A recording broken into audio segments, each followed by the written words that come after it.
it was definitely a chilly shopper's forecast. I went out there a little bit. My mom's visiting from New Jersey, and even she was cold. So that's when you know if a northeastern person's cold. Well, yeah, it has to be a little bit chilly here at home. Hey, Floridians, we're just going through this little cold snap. Don't worry, it's not going to last long.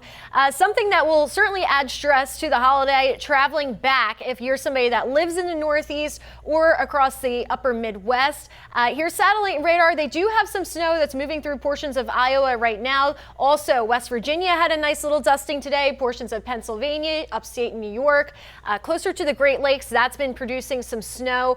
And that's not too bad right now. Of course, it is a little bit of a nuisance, but a bigger system is on the way for any travel plans. They do have a winter storm warning that's going. The National Weather Service highlighted these areas in pink, put it under a winter storm warning through the National Weather Service that begins tonight and leads into Sunday. So these areas highlighted in that pink color will see the worst of the winter weather on the way. They could have snow accumulations at least of a foot in some locations, could even push higher than that, about 15 inches. Here's the snowfall forecast to show you what I mean.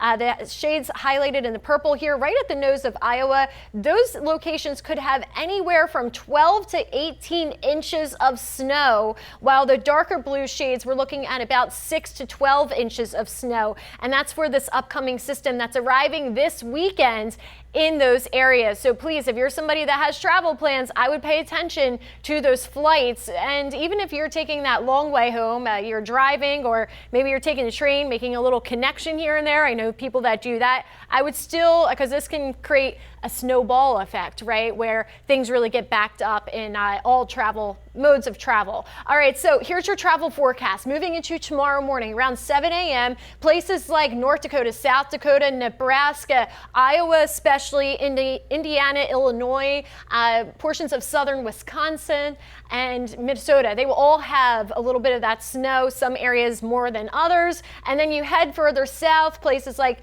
Kansas, Missouri, Oklahoma, Arkansas, all the way down to eastern Texas, Louisiana will have the rain. It's just not warm enough to snow, of course. And then moving into the rest of the weekend, this is now Saturday evening. Again, that's just going to move over the Great Lakes, and that could produce another round of that heavier wet snow for that area, especially if it picks up the moisture from the Great Lakes. By the time we enter into Sunday morning, that will start pushing over into the Tennessee and Ohio Valley, mostly as rain, but of course, the further north you go, the colder it gets, and that's where that wintry mix to snow will be the worst. And then moving into this upcoming week, we have a system, a rainy system, that will be ejecting out of Texas, coming through Louisiana, Mississippi, Alabama, Georgia. That rain gets over to us around the timeline of Tuesday, Wednesday, especially for Tuesday, but the rain is welcome here. We certainly could use it. Today was another dry day. The sunshine helped us out with those cold temperatures and breezy conditions.